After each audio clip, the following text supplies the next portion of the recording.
तो गाइस पिछले एपिसोड में आपने अल्फा फ्लैट की कहानी को देखा और देखा कि बहुत सारे मरे हुए हीरोज हेल से निकलकर अर्थ पे पहुंच चुके हैं। लेकिन ये गिनती यहीं पे खत्म नहीं होती।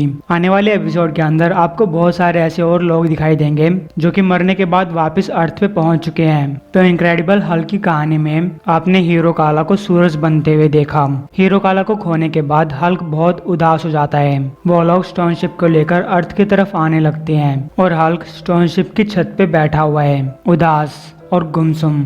अब तक ये लोग चांद के पास पहुंच चुके हैं। हमें एक इंसान की आवाज सुनाई देती है जो अपने मन में बोल रहा है, तो तुम यहाँ आओ पुराने दोस्त, और तुम्हारी आंखों में ये एक और नई ट्रेजेडी है। मुझे माफ कर देना।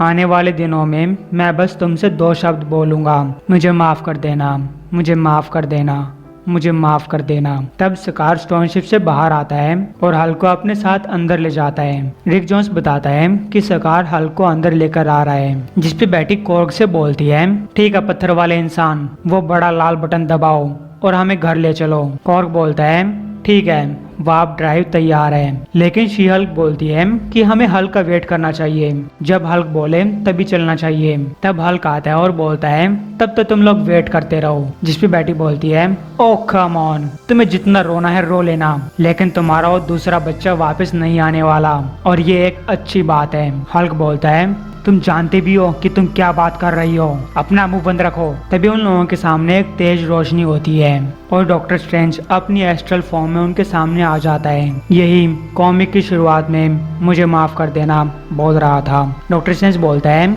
मैं तुम लोगों को केओस किंग के बारे में सावधान करने आया हूँ। वो एक जीती जागती डार्कनेस है जो कि हर चीज को केओस में कन्वर्ट करना चाहता है। वो केओस जो क्रिएशन से पहले एग्जिस्ट करता था, उसने नाइटमेयर की पावर्स हासिल कर ली है और अर्थ के इंसानों को जिंदा नींद में बदल दिया है। उसने हेल के गॉड्स को भी हरा दिया है। डेथ हमारे रैम को छोड़कर भाग चुकी है और डीमंस और डैम्ड हर किसी को डिस्ट्रॉय करने अर्थ पे पहुंच चुके हैं। हल्क बोलता है, क्या तुम और कुछ कहना चाहते हो? डॉक्टर स्ट्रेंज बोलता है, बस हो गया मेरा। स्कार पूछता है कि ये कौन है? जिसपे कॉर्ग बोलता है कि ये वो जादूगर है जिसने डीमन ज़ोम को सम्मन किया था जब हम मैनहट्टन में हल्क के साथ लड़ रहे थे। अर्थ के लोग इसे डॉक्टर स्ट्रेंज बुलाते हैं, the sorcerer supreme. Doctor strange बोलता है, लेकिन अब मैं सोर्सरर सुप्रीम नहीं हूँ, मैं वो टाइटल खो चुका हूँ और मैं अपनी पावर्स भी खो चुका हूँ। मेरे पास इतनी ताकत भी नहीं है कि मैं कुछ मिनटों तक अपनी एस्ट्रल फॉर्म बनाए रख सकूं, इसलिए मुझे तुम्हारी मदद चाहिए। ब्रूस, मुझे माफ कर देना कि मुझे तुम्हारे पास इस तरीके से आना पड़ा। मैंने झांक कर देखा है कि तुम्हारे साथ क्या क्या बीता है। तुमने अपनी फैमिली को इकट्ठा किया और तुम अपने गुम हो चुके बेटे से लड़े और इस वर्ल्ड को बचाने के लिए उसे सेक्रीफाइस कर दिया।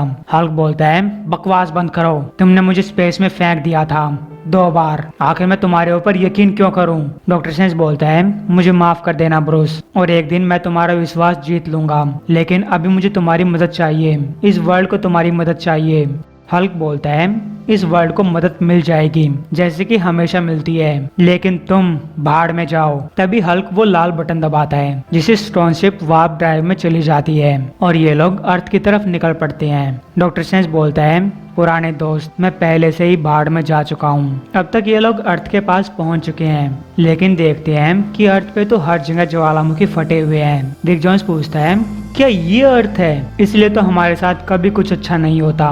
कॉर्ग बोलता है, हर एक बड़े शहर के अंदर आग लगी हुई है, 7 न्यूक्लियर प्लांट के अंदर धमाके हुए हैं, 3 तेल के कुएं जल रहे हैं। मैं एवेंजर्स को कांटेक्ट कर रहा हूँ, एक्समैन को कांटेक्ट कर रहा हूँ और हर एक सुपर हीरो टीम को कांटेक्ट करने की कोशिश कर रहा हूँ, लेकिन कोई जवाब नहीं दे रहा। इनफैक्ट मुझे तो प्लेनेट के ऊपर से कहीं से भी कोई सिग्नल नहीं मिल रहे। साथ ही शी हल्क लायरा से कांटेक्ट करने की कोशिश कर रही है, जिसे आप लोग सैवेज शी हल्क के नाम से जानते हैं, जो कि हल्क की फ्यूचर की बेटी है। हल्क बोलता है, कॉर्ग, हमें न्यूयॉर्क ले चलो, लेकिन बेटी बोलती है, पहले कॉर्ग को सब कुछ स्कैन करने दो, आखिर हमें भी तो पता चले कि हमारा सामना किसके साथ हो रहा है। कॉर्ग बोलता है, नहीं, हल्क पहले ही इस हफ्ते अपने एक बच्चे को खो चुका है और मुझे नहीं लगता कि वो दूसरे बच्चे को खोना चाहता है। इसी के साथ ये लोग न्यूयॉर्क शहर में पहुंच जाते हैं। हल्क और शी हल्क स्टोनशिप से बाहर कूद जाते हैं। ये लोग सीधा लायरा के अपार्टमेंट में पहुंचते हैं और आसपास का मलबा उठाने के बाद शी हल्क को लायरा दिखाई देती है,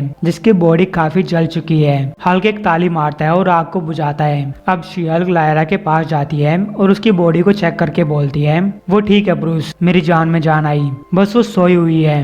शायद ये बिल्डिंग के गिरने से पहले हल्क आउट हो चुकी होगी। तब हल्क उस अपार्टमेंट के बाकी लोगों की इसी हालत को देखकर पूछता है, लेकिन इन लोगों के बारे में क्या कहना चाहोगी? और फिर ये लोग बाहर निकलकर न्यूयॉर्क शहर की आग को बुझाने लगते हैं, जबकि हल्क गैंग के बाकी मेंबर्स बाकी लोगों की मदद करने लगते हैं। सब सोए हुए लोगों को एक जगह पे इकट्ठा करने लगते हैं। रिक जोन्स बैटी से बोल रहा है, ठीक वैसे हो रहा है जैसे स्ट्रेंज ने बोला था। एक जिंदा नींद इस प्लेनेट पे हर किसी को एक साथ घेरे हुई है। गाड़ियां क्रैश हो चुकी हैं, आसमान से जहाज गिर चुके हैं, लोगों की बॉडी टूट फूट चुकी है, जल चुकी है, कट चुकी है, लेकिन कोई भी मरा हुआ नहीं है क्योंकि डेथ भाग चुकी है। रेड शियल पूछती है, डेथ भाग चुकी है? ये क्या बकवास कर रहे हो? रिक जोन्स बोलता है, मुझे नहीं पता कि तुम्हें कितना याद है, लेकिन तुम एक टाइम पे बैटी के रूप में मेरी वाइफ मार्लो की रूममेट हुआ करती थी। बैटी पूछती है, तो क्या हुआ? रिक जोन्स बोलता है, वेल, हमारे एक एडवेंचर के दौरान मार्लो के ऊपर मिस्ट्रेस डेथ ने कब्जा कर लिया था।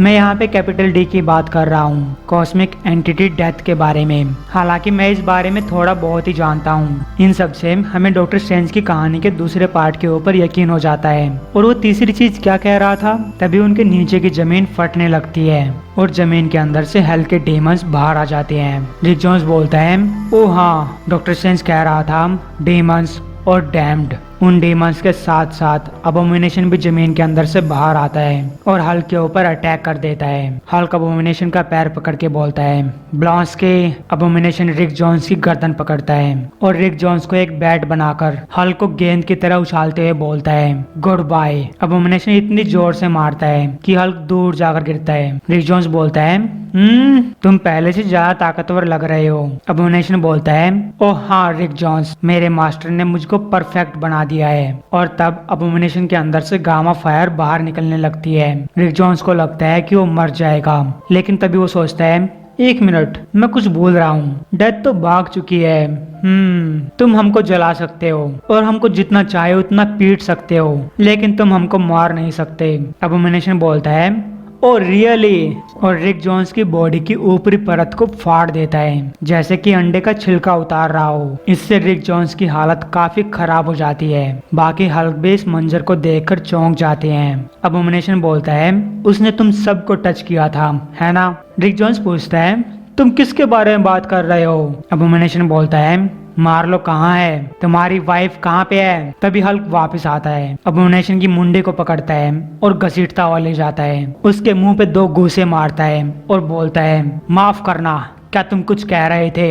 अबोमिनेशन अपने नाखूनों से हल्क की गर्दन काट देता है और बोलता है, उसने तुमको भी टच किया था। बाकी हल्क अबोमिनेशन की तरफ भागते हैं, लेकिन अबोमिनेशन उनके ऊपर अटैक करते हुए बोलता है, गधों, तुमने उन सब के साथ इतना लंबा टाइम गुजारा है कि तुम सब की मोटी चमड़ी के अंदर थोड़ी सी डेथ घुस चुकी है, इतनी कि मैं तुम सब की जिंदा खाल उतार सकता हूँ। और मैं तुमसे एक आखिरी बार पूछता हूँ, मार्लो कहाँ पे है? अबोमिनेशन रिक जोन्स का मुंह फाड़ने लगता है। तभी डॉक्टर स्ट्रेंज एक मॉन्स्टर के साथ वहाँ पे आता है और अबोमिनेशन को पकड़ते हुए बोलता है, बहुत हुआ मॉन्स्टर। डॉक्टर स्ट्रेंज का ड्रैगन बाकी सारे हल्क्स को अपने पंजों में दबा लेता है और फिर डॉक्टर स्ट्रेंज अपनी बची कुची पावर से अबोमिनेशन के ऊपर अटैक करके वहां से भाग जाता है। कुछ देर बाद ये लोग एक बिल्डिंग के अंदर छुपे हुए हैं। डॉक्टर स्ट्रेंज बोल रहा है, तुम सबको मेरी बात सुन लेनी चाहिए थी।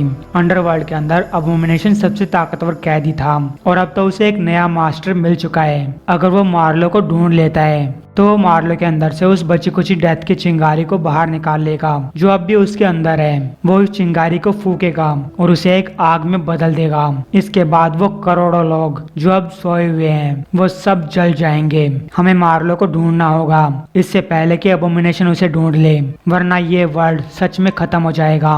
तब हल्क रिक जोन्स को अपने पास बुलाता है और वो एक कम्युनिकेशन डिवाइस से स्टोनशिप के अंदर कॉर्ग और सकार से बोलता है कि हम क्रिसल टावर के ऊपर हैं, स्टोनशिप को यहाँ पे ले आओ और एक वार्प ड्राइव के लिए तैयार करो। अब रिक जोन्स हल्क के कान में बोलता है कि मार्लो फिनिक्स के अंदर है, जिसपे हल्क कॉर्ग और सकार को वार्प ड्राइव को फिनिक्स ले जाने के लिए बोलता है। लेकिन तभी डॉक्टर स्ट्रेंज के अंदर से एनर्जी बाहर निकलने लगती है। वो अपने मन में बोलता है, मेरे पुराने दोस्त, मुझे माफ कर देना, मुझे माफ कर देना, मुझे माफ कर देना। तभी डॉक्टर स्ट्रेंज के अंदर का मॉन्स्टर जूम बाहर आता है, जिसे आप लोगों ने वर्ल्ड वार हल्क के दौरान देखा होगा।